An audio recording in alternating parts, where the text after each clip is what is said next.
Hello and welcome to Acolyte Insights Explosion Network's up show and discussion where we break down and discuss each and every episode of the Star Wars Disney Plus original series, The Acolyte. My name's John Blight. Joining me, Ashley Holden. Hey Dylan, excited to be here to talk about cover-ups. Yeah? Which one? All of them. Fair enough. Disney Plus told me this episode's called Episode 8. IMDb's telling me it's called The Acolyte, which would make sense. Synopsis, I've got confrontation and revelation await. Adds up. Directed by Hanel M. Culpepper, written by Jason McClaff and Leslie Headland, of course. Ash, what did you make of the season finale of The Acolyte? I had a good time. I enjoyed it. It's definitely not what I expected the episode to be, and definitely not the direction that I expected the episode to go, which is exciting. I feel like it's going to anger a lot of people. Yeah, I'm looking forward to dissecting the episode and getting to what my actually feelings are. You know, I feel like they're the cameos that are in there that are going to make some people happy and make other people very angry. And yeah, just I feel like this is such a telling point for like the Jedi as an organization, and that's why I think people have had such a strong reaction to this, because they're, you know, Leslie Headland is doubling down on, you know, what Rian Johnson started in The Last Jedi. And on that note, I thought it was some good shit. I mean, it is. Like, it's definitely nowhere near as good as The Last Jedi as overall. This whole season's nowhere near as good as The Last Jedi as a film, IMO. But as far as like looking back at like finishing this episode, I was like, some good Star Wars. Like, like you're either gonna be on one side of the history or the other. But I mean, yeah, people are gonna make the Rian Johnson comparisons, I guess. But I mean, coming into the show, it's supposed to be it's supposed to be about Sith and all these other sorts of things. Yeah. And this, you know, this presents flawed Jedi, several. It presents Jedi making bad decisions, several. All things of which apparently they are not allowed to do. So yes, I fully expect some people to hate this. However, if you're open to interesting stories and ideas, yeah, crazy concepts, then I feel sort of sorry, like, for anyone who can't get down with this is where I'm at. Because I'm just like, oh man, I can't wait. Give me season 2. You know, just the only bad thing about some this, other colors for once. You know, yeah, just use some different shades. You know, yeah, like ending a Star Wars thing with a Jedi purposely, like, and I'm talking about Vanessa Rowe at this point. Yeah, purposely performing a cover up, and like, obviously on top of a cover up, because now that we know that the theory that the stranger, Manny Jacinto's character, was, as people theorized, her Padawan by that one throwaway line. So she's had this big cover up in the background, and now she's doing a cover up on a cover up. She froze a Jedi completely under the bus. It's like, at least the third cover up that we've had. Yeah. Because the initial group of Jedi covered up what happened at Brendock. So, you know. Exactly.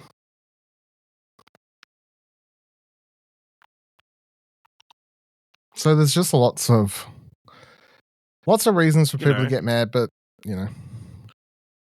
The Jedi don't tell the truth all the time, you know, as well. You know.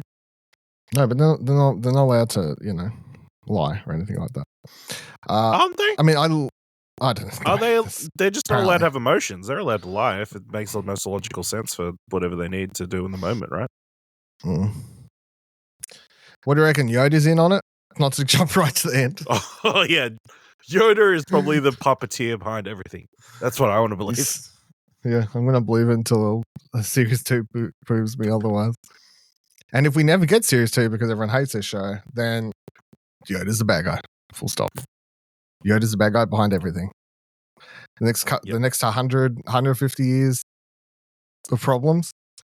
Started with that Yep. little green frog. Yeah. Green dude. Little green dude. All right, so I'll attempt to do some sort of recap of the episode, even though I literally just finished it a second ago. But we do start with Osha and the stranger on their little hidden planet, and they agree. Osha in the helmet, I guess, because it cuts off all her. They talk about not the episode, last episode, but the episode before, when she puts on the helmet. It's a sensory deprivation helmet. Yep. And she nearly kills Mayor Jacinto, seemingly, with everything cut off and her emotions going full blare. So that teases, or at least shows you straight there and then how beneath everything, how strong she actually is, even though the whole show's led you obviously to believe that May's the strong one, even when they were little kids. But and then she has this foresight, I guess, which also shows that she has a vision, but Jedi / I guess Sith, or whatever you want to call her at this point, people with force sensitive abilities to see into the future in any degree, foresight or what have you. Of course, a very limited, and Yoda is someone who warns Anakin about following these visions in Attack of the Clones, of course. So, nonetheless, strange, she says it's not set in stone. Major Jacinto's character is like, no, it could happen. She agrees that they'll both go there. That's the only way, but they'll head off. And as they're heading off, we get a sneaky what a world we live in when the live action debut of Darth Plagueis is a little creepy dude hanging around a rock. Just chilling, just poking his head out, like, ooh. Like, was there like an alien that like pops out in like something? I can't remember. I don't know. What do you make of this? Like, everybody's this is the thing that it's 100% Plagueis. Darth Plagueis the Wise, the person we've talked about, been mentioned about, joked to make memes about. I mean, it makes sense that he would have a meme-worthy appearance. Entrance, yeah. Just peeping on him. He looks 100. He looks exactly like how in current, because Disney has published images and stuff, of what he looks like, and that's 100% him. So it could be someone of the same race. There's no way they wouldn't just don't show say it. all aliens look the same. I'm saying a random dude creeping out a dude, the stranger's cave is Darth Plagueis. There's very specific elements around this. Now, is Darth Plagueis? Assuming it's Darth Plagueis,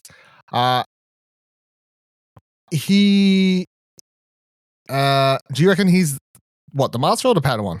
And I know that's everyone would be assuming he's the master, but I'm just going to say, is he the master or the Padawan? I mean, you assume he's the master, right? You assume he's the master, yeah. It'd be kind of weird if he's the pupil when he just got another one. Yeah, but no rule of two going on here then. Well, that's why he's creeping. He's like, fuck. What's up with this? I specifically said there's a rule of two. Why is he getting a student? What does that tell you? He's going to fuck me up. He's going to kill me. He's going to put some UV rays on my face. Possibly. Hold a cross. It is such a random. It's such a throwaway random entrance, though. Like just seeing that hand appear around the rock and then cutting to that. Listen, I'll be honest. I must have looked away because I didn't notice it the first time. And I go into that and be like, Darth Plagueis, oh my god, spoilers, check it out. Like, what the fuck? It's very much a blink and you miss it kind of thing. So, or if you were completely focused on, the spaceship flying away. No, I was focusing on the cut to the shot of the dude creeping around the cave. Yep.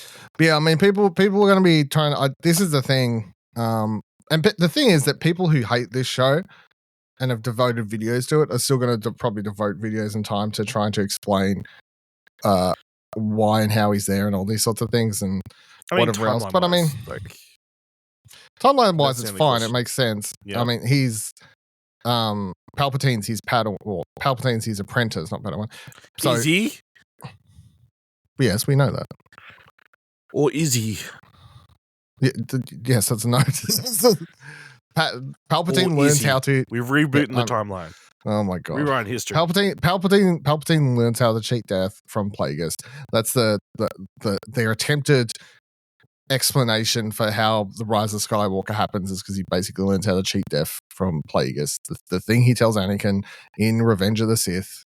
Blah blah blah. Have you ever heard the tale of Darth Plagueis the Wise? He learned how to cheat death. Yeah, but what I'm saying is Plagueis the Wise could have been like older. So he doesn't need to be Palpatine's master. He'd be like a couple of generations later. I don't know. I'm not saying he's young here.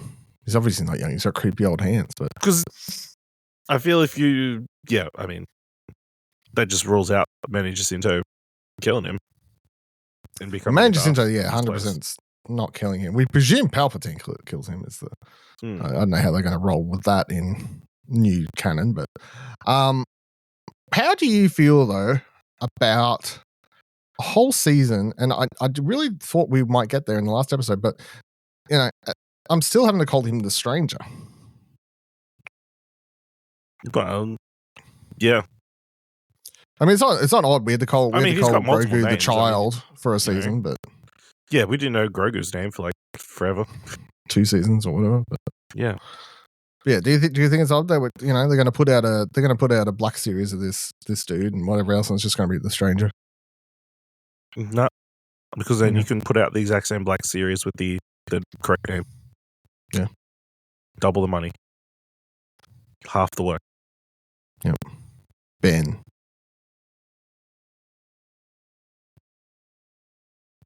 Knight of Ren. No.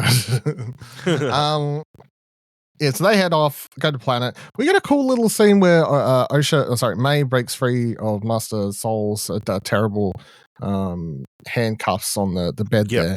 And then they race off into space. I thought that was a very visually cool looking scene through the little pebble rock thing or whatever you call that. It was a weird asteroid field. Or I guess maybe it was the rings of a planet, maybe? Yeah, something like that. I thought that was cool. I don't think we've seen something quite like that before. No. Not exactly like just that. The structure of that kind of space flight I don't think we've really seen before. No. And then what's his face? Pulls the plug. Why'd you do that? Because he was gonna blow up the fucking ship. Who? He was making him slow Soul. Chasing her down. She was but why does what's his name again? Basil, sorry. Why does Basil care? Because he's in the ship. You reckon? It's a matter of life or death, Dylan. He was following along the whole time though, just like sniff, sniff, sniff, sniff, sniff, sniff. And he's like, oh shit, it's about to shoot. Which I don't actually know. I don't reckon he could have bring himself to shoot May down, to be completely honest, but nonetheless. They all flip out. They land on Brendock. So back to where it all began, which as soon as comes full circle. Yeah. Honestly, when the episode started and May was like, "Where are we?" He's like, "Oh, in Brendock." I'm like, "Oh, that sort of makes sense. We're ending the show where it started." That's yeah. I mean, that's sort of writing 101 for this show, isn't it? So that's cool. They land there. Now, amongst all this, we do cut back to Coruscant Jedi base. Vernestra's still there, being like, "I feel sick," being on these ships and whatever else. Yeah, I got a headache. And we finally, as I said last week, people kept being like, David Harwood's been cast to the show. He's going to be the fucking master. Yeah. No, he's just a senator who hates Jedi. How do you feel about him in this Senator Raincourt? Well, I mean, the way this series is set him up, he's the most logical person in the show because he is saying exactly what the show is trying to be showing us, you know? That this group of people are a cult-like religion who have been allowed to run completely unchecked. across the galaxy. Just because they got a couple of special powers, you know? Mm-hmm. And they need to He's be... not wrong. Yeah, he's not wrong. At no point during this is he wrong. So it was interesting. Like, it kind of felt like a thesis for the series in a way. Or Jedi in the whole. And he's completely right about everything he said. This is like, you just need one person to crack from not having their emotions, and like, you know, well, a bunch of shit will go down. You know. I mean, forget everything that happens here and in this show and a potential season 2 and whatever else. He's 100%. He's right for what happens 100 years from now. Yeah, with Anakin, like that's the downfall of everything. Mm-hmm. One person left unchecked. You know. Yep. But interesting casting. Obviously, it's more of a season 2 thing because he's not like a big name, but he is he's a noticeable, substantial actor. He's a known actor. He's enough known actor that people kept being like, "This motherfucker's been cast. Where is he?" You know, to the point that I feel like people were like nearly like they were making me think about it, being like, "Did I dream that he was cast also?" Like, you're saying it, and I believed you for a while, but maybe you made me think it. I thought I saw it on Twitter too, but maybe not. Anyway, when he showed up when she walked into that room, I was like, "Oh, okay." So well, I mean, this is after we've already seen fucking Darth Plagueis whip out. So I'm like, "Well, you're not the master, are you?" No. Or is he? No, he's not. He's got multiple masters. No. There's a lot of interesting characters introduced in this last episode. I'll give it that. Brendock, Soul, May, Osha, Stranger, they all converge in the, what are we calling it? Castle? Yeah. Base, whatever it's called. Place looks like shit, of course. No one's been living there. No one lives there anymore. The place has still continued to grow, though. I'll give it, there's grass and trees growing, whatever else. Yeah, I mean, it's a planet. Yeah, the convergence continues, you know, so. I mean, well, if we leave a building, like, the wildlife will still grow, you know? Yeah. We got a really cool fight between the Stranger and Soul again. Obviously not as quite as intense and 30 minutes jaw dropping as episode 5, whatever it was. Yeah. Still a pretty fucking cool fight, I thought, to be honest. Like, yeah, the bring in the martial arts, the run jump off him, the force pulse clap, whatever we're calling that. Yeah. Old mate fucking Stranger throwing his 2 lightsabers and then trying to fling them back. You know, there was some cool shit. It's cool shit. There was like the slowing themselves from the fall. Yeah. They did a bunch of slow motion shit in there as well. It was cool lightsaber stuff. And then you also mirrored it with the Osha. There was one shot where Osha and May they like met. They kick each other and they meet, and then it goes to lightsabers. And then it cuts to lightsabers. Yeah, that was pretty cool. That was pretty cool. Yeah. And their fight was cool too. Yeah, like just straight martial arts. Obviously, there was that part where Osha or May, whichever one, like I think it was Osha goes like full onto the back and then like whips her, does a full like Matrix fucking kip up, like a you know. I was like, that's pretty sick. So pretty impressive because it did look like it was 2 Amanda Stellbergs doing that fight. The only time the CGI didn't work in this whole episode for me was the really slow mo shot of like Master Soul flying backwards like he's in 1 or you know fucking something like some Jet Li-esque action movie. You could tell his face was CGI'd on. Crouching Tiger, Hidden Dragon, you know what I mean? Like that's what I'm trying to think. Flying Turbos, yeah, whatever that flying kung fu stuff is, wushu, that sort of stuff. They're pretty cool. And then obviously May comes out, Osha comes out. They all get into a fight. Well, to be fair, Soul does beat the Stranger first off. He could have killed him right there and then if he wanted to. He may have if he didn't get interrupted. I don't know. May have. I feel like he's. You know, he was very. I feel like when he set up the fight as saying, "I'm going to end you" or something like that. I'm like, doesn't sound very Jedi-like, but no. But interesting. Toss Jedi like out the window a while ago. Yeah, he's playing for keeps. And then Osha finally gets May finally gets Sol to admit that he killed their mother. Yep. Osha comes out, hears it all. It's very fucked up that he still feels very justified.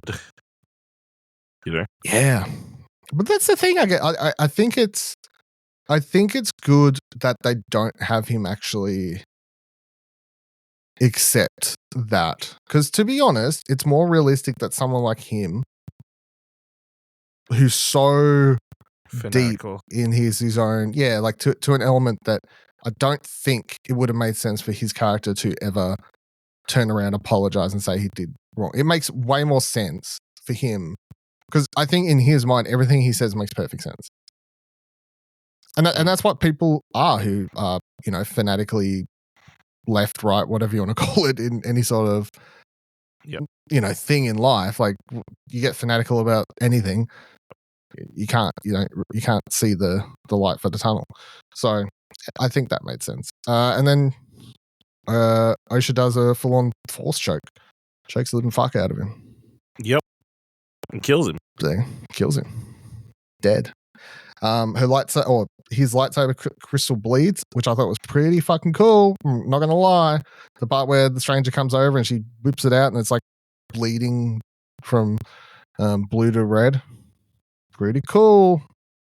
I've already seen people. Yep. I had a quick 30-second look at Twitter. I looked on the hashtag to see what the major complaints were. One of them was that this is bullshit, because if that's how it worked, it would have happened to Anakin when he was killing all the Jedi in Revenge of the Sith. And I'm like, you just cannot have anything good. Like, you have to go nitpick. They think of something cool that, they think of something, they invent something cool that George Lucas didn't come up with in the moment. Yeah. They're like, George Lucas didn't think of this 30 fucking years ago. So guess what? You can't just make it a thing now. You cannot improve upon thing, even if it would make sense. Even if it's a way cooler idea. Yeah. No, fuck it. Because I gotta be real. I've seen lightsabers bleed I've heard it described in books. I've seen it in comic books, whatnot. We haven't seen it in live action, and it looked pretty fucking cool. Yeah. To me, anyway. Because that's how it works. I don't know if you're aware that that's how, if you haven't followed along with the kyber crystal theory, but how they get red, that's how it happens. The crystals bleed is what they get so much dark force. Yeah, so much dark feelings in them that they bleed out and become red. So, which is cool. That's cool. And it's in that moment, I gotta be honest, like, there is an element, like, seeing Sol die, it was sort of like, it wasn't sad because I assumed he was going to die this season. Like, I just thought that was the path his character was going. And it also wasn't even sad seeing Osha turn to the quote unquote dark side, because I guess that's the thing about this show. It's like, is she on the dark side? Is he on the good side? That's what the show sort of, it's like, yes, they've both done evil things. Just seeing her, the lightsaber bleed red and everything like that, I'm like, oh, I get it. The show was about her the whole time. She, because they were like, this show is going to star us. This show is going to follow someone on the dark side, was the initial pitch. And looking back at the season now, I'm like, well, it does. It follows someone who goes from good to bad, quote unquote. Yeah. So they did it. Good job. Then, of course, we get that little bit I said about before. Vanessa Rowe comes in because Strange does have his helmet on. He's not protected like Magneto. She's like, oh, it's him. You're still alive, whatever. So it's like, that makes sense. So obviously that was her Padawan. Put a pin in that for season. Now, this is where I can see people start, like, would mark down the episode, because the last 10 minutes is very much like, and let me tease and not answer a million things and set them up for a potential season 2, which, I don't know. That's television to a degree, isn't it? That's how television works. Yeah. A lot of shows hope that they're going to get a season 2, so they introduce ideas. Yeah. To be picked up in a season 2. And Star Wars is a big enough franchise that even if we don't get a season 2 of the Acolyte, there's other ways in which we can continue to explore the things introduced here. Yeah. Because I don't actually have any problem with it, because my usual thing for TV series is did this season at least wrap up its core narrative before it started introducing pebbles for a season 2 at the end and whatever?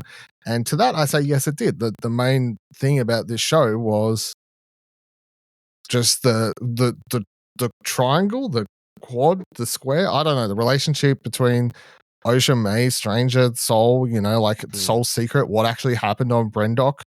All of that's answered, right? Now, there is still a lingering question of, and I'm not counting this. I am being a bit cheeky and setting this slightly separate. But again, which cult? Why did they create these two people who are not really twins? That's not answered. But the core thing of what actually happened on Brendock with these 4 Jedi and these 2 young girls, that's answered as far as what matters, I think. Yep. And yeah, I mean, basically the show wraps up with, Vanessa Rowe says, Soul went crazy and killed all these people. Yeah. Soul went crazy, killed all these people. Osha gets heads off with the Stranger. They're holding hands at the end. People hate love stories in Star Wars, so they're probably shit on that already, I'm assuming. I don't know, but I'm just taking a swing at that one. And you know what? I'm all for it. Give me that dark romance. Give me that Lady Gaga. That's what I need in my life. The real Raylo. Yeah, give us the real Raylo. We got fucked over by Raylo. Give us the. I don't know the character name, so I can't. But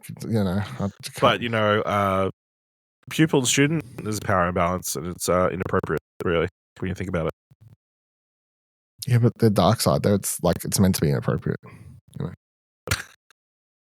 They got creepy dude in the background watching, just the whole time. Ugh, what's going on? What could she Major Cinto just bathe? Major Cinto just bathing naked while old mate's creeping around in the background too. Stuff gets in the background, he's fucking binoculars, being like, oh, the power of 2. Darth Plagueis, I am. Yes, they head off. That's how the show ends. That cool shot I thought of them were from behind, but Osha also has May has a memory wiped. She's in the hands of the Jedi now. Yeah, I mean, Yoda shows up as mentioned before. Plenty and plenty and plenty of reasons that I need a season 2. Yeah, please is where I'm at. Yeah. What do you think? How do you feel? So Venestra is a character who got introduced in the books. Yes. So as I said last week, and the reason I said that I didn't think she could be bad is because it's weird to have a character who's presented as this young Padawan in the books who's, very good and whatever else. And then later on, now have the audiences having to view her as bad. But I guess the point is, I don't know, I don't know, whatever. Bureaucracy gets to all of us eventually. Yeah. Because you can't have both. It's not to say that she is evil. It's just she's making terrible the best of a shitty situation choices. And similar to what Carrie-Anne Moss's Jedi and the rest of them did at the start of the show. She's just trying to make the best of a messy situation, I guess. Now, what happened between her and her Padawan? That's another question. But that's a question that will be explored in the future, and will hopefully. Because the biggest thing we got is we don't know. We still don't have any idea how the show's doing. Now, if he was basing on how much people love talking about the show and making YouTube videos about it, this show is doing gangbusters. Everyone is watching it. There is so much content around the show. It is one of the most talked about TV series of the year. Yeah.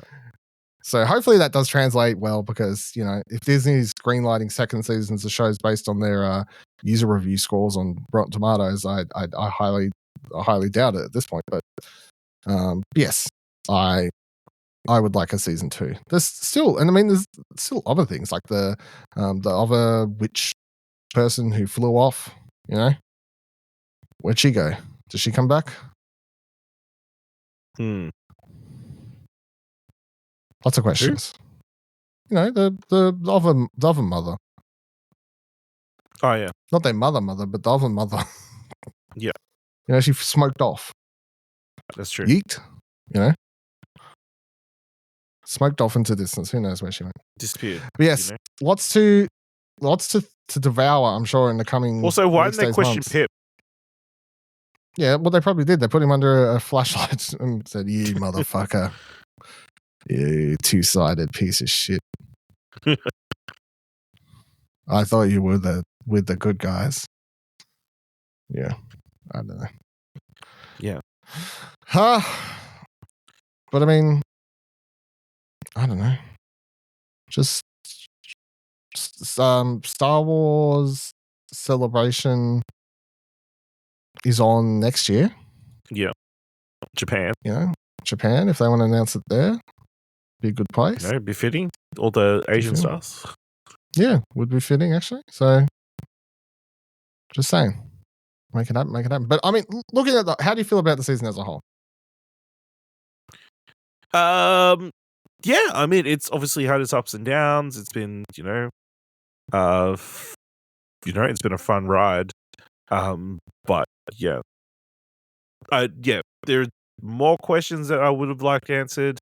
I feel like it could have been formatted in a more exciting way. I don't know. I feel, like dedicating 2 episodes to flashbacks that tell the exact same story. And the episodes being so short as well, in general. I feel like there was potential to put more meat on those bones.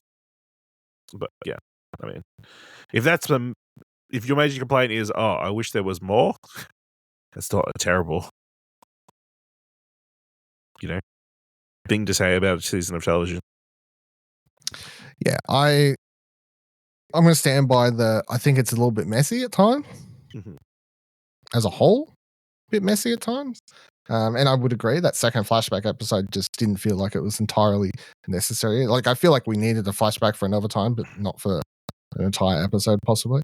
But I mean, and there's all these other little things along the way and whatever else. But I mean, I can't, in a world where I just watch things like Obi-Wan and go, meh. Ahsoka, even though it's my favorite character in Star Wars, and watch that and still go, eh. Mandalorian season 3 or 4, whatever the fuck it was, meh. Book of Boba Fett, meh. Like I'm just on a losing streak, and I get something like this that just takes such wild swings. Yeah, I can't not be happy with this, to be honest. This is what I want. I want Star Wars. I want cool ideas. I want fresh takes. I want interesting directions, and I want cool lightsaber fights too, which this successfully gives. Mandler Stenberg, fantastic. Major Cinto, fantastic. Lee Jung Jae, fantastic. Yep. Daphne Keane, Rebecca Henderson. Everyone loves Charlie Barnett now. Karen Moss in a short time. Jodie Turner Smith. Like, the cast is stacked. I know what people are. Yep. It's crazy. And they only have to pay for like 3 of those actors to come back next season. Yeah, that's the secret. Just kill off half your 3/4 of your cast, So yeah, then you can pay them at the lowest rate possible for the next season. Netflix. That's how you solve your multiple seasons problem. Just kill off the cast every time. It's not a 3 body problem. It's a 3 season problem. But I mean that's yeah. I'm hopeful that we get a season 2 because this was some good shit. This was some good Star Wars shit. It's a bit messy. Yeah. Like a lot of the characters in it. It's exciting. It's new ideas. Exciting. Yes. New ideas, new archetypes, Yeah. Sometimes it can be a little bit on the nose, a little bit cheesy, cringy. But it is exploring ideas that are, interesting and like relevant for our times. And like that, I feel like that's why people are taking the issue, because they just want a nostalgia trip all the time with Star Wars. So, and I mean, look, if I just think of season 2, and the season 2 is a lot of just Major Cinto and Amanda Stenberg hanging out. Yes. Sign me up. Yeah. Who doesn't want that? Just who doesn't want like a tragic love story that is like toxic and like isn't going to end well? Yeah. Give it to me. Anyway, they'll do it. I guess, for this season of hopefully a few of Acolyte insights. My insights are Disney Greenlighter Season 2. Thank you. Yep. Check out all our podcasts on explosionnetwork.com. Of course, we're also discussing House of Dragon at the moment over on South of King's Landing. Good time over there. We'll be discussing Agatha all along soon enough on all new Marvel cast. And we're talking about everything movies, TV, everything else we're not breaking down. And Skeleton Crew's coming out later this year. That's true, and that's another one I'm looking forward to. So I could be on a 2 for 2. 2 for 2, hopefully. And then Andor it's probably next year. Shit, I'm fucking flying. And then what comes out after that? What comes out, and then it's fucking down, I reckon, for a while. But anyway, I gotta eat. When you go up, Mandalorian and Grogu. When you go up for a while, eventually I accept that you do gotta have a bit of a dip. That's fine. Yes, check out all the things, explosionnover.com. Explosionnover.com/Twitter takes you to our Twitter page. If you want to yell at us about our opinions, explosionnover.com/Discord is a good place to do that also. And have a good time, have a good life. See you in, I don't know, 12 months, hopefully, on this show. But anyway, whenever Star Wars Skeleton Crew's back, we'll be back on this podcast feed. Until then, goodbye. We're going to end up.